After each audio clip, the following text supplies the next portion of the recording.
So welcome everyone to today's video. The misconception in yoga that I would like to talk about today is the one that broadly stipulates the idea that when we practice yoga, we are supposed to overnight perhaps be kind and loving and amazing to all people at all times in all places. And I actually remember many years ago, one of my first teachers responding quite fiercely, we might say, to someone in class. And at the time I thought, oh wow, maybe she's not as yogic, maybe she's not as peaceful as I first may have thought. But then actually over the years on reflection, what I was able to see was that she was actually just delineating the boundaries that she was comfortable with. So I think this is the first point that we can begin to get into, which is that yoga is not about, or is not an art of suppressing our authentic selves and of suppressing our genuine felt needs for how we operate in the world and the boundaries that allow us to feel comfortable in relation to other people. In fact, actually what it is a practice that over time allows us to develop more skillful tools, means and methods of communicating our boundaries in a way that is truthful, non-violent, and in a way that doesn't cause ourselves or others any further challenges or problems than are absolutely necessary in order for us to communicate that point. And there's a great story that I was told when I was in India some years ago, which I'd like to share now, which helps to elucidate and elaborate this point in a lot of detail. So the story goes like this. Once upon a time, there was a rural village. And in that rural village, there were a group of people, a community that had been living for many years. But over the past period of time, a huge snake had become resident on the outskirts of this village. And the snake was terrorizing all of the residents whenever people went to work in the mornings or came back in the evenings. Whenever children went to school, the snake would be hissing and slithering and biting and killing people and causing havoc. Many deaths in the village, many poisonings through the poison of the venom in the snake's bite. And so this was becoming a real problem for the village.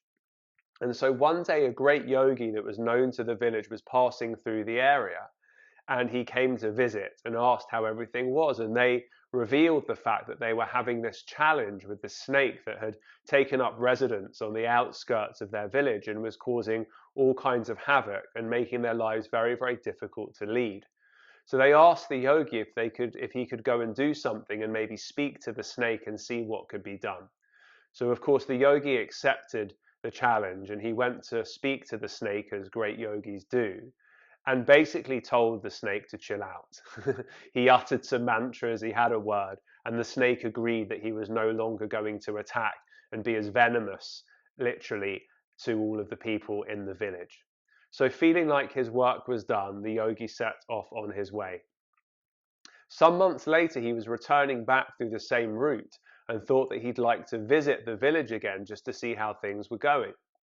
So first of all, he went to speak to the village elders, and the village elders said that it was wonderful that since the yogi had been there, the snake had chilled out, had calmed down, was not biting, was not terrorizing, was not harassing, and therefore they were able to go about their duties and their lives in peace.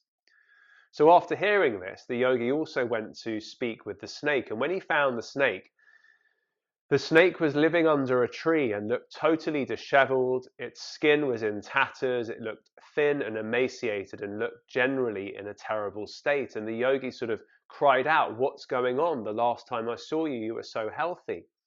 And the snake responded, "Well, when we spoke, you told me that I could no longer attack or bite anyone, and as a result of that, not only am I not eating, but at the same time I'm being disrespected. Even the children now are throwing stones at me. What to do?"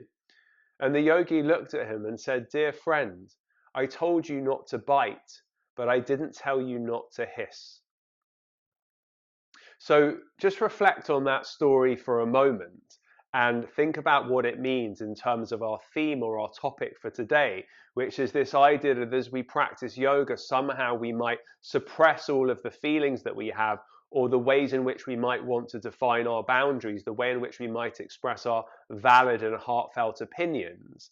And as a result of that, we end up suppressing a lot of our inner emotions and feelings. And as a result of that, also, we put ourselves in a situation where we feel like we are essentially becoming a walkover. So when we look at the story of the snake, what it tells us is that the yogi was saying, look, you're terrorizing all these people with the bite, but actually all that's necessary is a skillful hiss. And then you don't have to cause all of the harm that you're causing, but you still protect yourself, you still protect your space, you still protect your health and mental well-being. So one of the amazing things about yoga as we begin to practice it more and more is that we begin to notice sensations that turn into feelings, emotions, and ultimately reactions. And we begin to notice the arising of thoughts at much, much earlier stages than we would if we didn't have a practice. And so what that allows us to do is to notice when we're moving towards a certain mood or when we're moving towards a certain way of behaving towards someone else. So with practice and ensuring that our practice is embedded in the values, if you like, of the yamas and the niyamas, which come right at the start of the limbs of yoga. We'll just talk about two today. Ahimsa being the practice of non-violence and satya being the practice of truth. As long as all of our actions are grounded in these two things, then we can be assured of the fact that we're not going to cause more problems for ourselves and more problems for those around us. So as we become more skillful in recognizing when certain eruptions may occur within us that cause us to bite the other person rather than hiss, we can begin to observe those emotions, we can begin to observe those sensations and feelings, and perhaps say, okay, maybe I just need to pause for a moment. Maybe it's not a good idea for me to respond in this moment because the way that I'm going to react right now is only going to cause further damage. So if we look at that in a little bit more detail, if someone wrongs us, perhaps someone shouts at us, perhaps someone sends us an email that is very, very unkind or whatever it is, there are so many ways in which we can be offended or people can act badly against us in the world. Now, usually to an unconscious mind, to an untrained way of being, we simply respond like for like, an eye for an eye, a tooth for a tooth, and we end up unconsciously inflicting perhaps the same amount, if not even more pain on the other person based on what we have received. So that is the bite in the snake story, in that particular analogy. Now the question is, are we able to communicate to someone else the fact that they have hurt us, they have potentially harmed us in a way that is non-violent, and I mean that both in terms of verbally and physically and emotionally, and also in a way that is truthful, but in a way that doesn't cause any further pain. So rather than effing and blinding or shouting at the other person, when we're ready, maybe we can simply express our truth very, very clearly. The way you behaved was not acceptable to me. The way you behaved upset me. As a result of this, I'm not going to be able to spend time with you in the same way that we've been doing in our lives to date.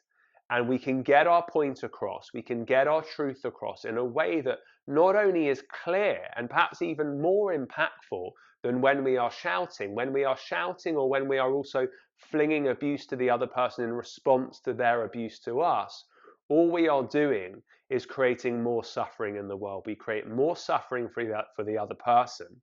And in addition to that, we create more suffering for ourselves because as a result of losing our temper, as a result of issuing these words, as a result of losing our cool, we affect our own physiological balance and we affect our own psychological balance and perhaps the way that we feel for minutes or hours or days to come. So it's important to realize that the practice of yoga is not about suppressing the way that we feel. It's not about suppressing our emotions, suppressing our thoughts, and creating this kind of facade of peace, this facade of being a lovely, kind person. It's actually about moving towards a more authentic version of ourselves that becomes more skillful at communicating with others our needs and our boundaries in a way that doesn't cause more harm. This is something that we can all work on in different ways. Some of us find it hard to express our boundaries and our needs at all, and some of us express our needs and express our boundaries in too vehement a way. Both of those have challenges in the long term for our practice, for our mental and for our physiological well-being, and also for the health of our relationships. So please do reflect on this difference between the hiss and the bite. Notice perhaps the times in our lives when we bite, when perhaps we could have hissed, and notice when perhaps we are hissing and that is actually an appropriate response in that moment. And of course, the beauty of this scientific practice is that the more we practice it, the more we are able to see the evidence and the benefits and results of practicing and living and gradually being more and more in this state and in this way. So thank you as always for joining me. I hope you found this video useful, and I look forward to seeing you again very soon. Namaste.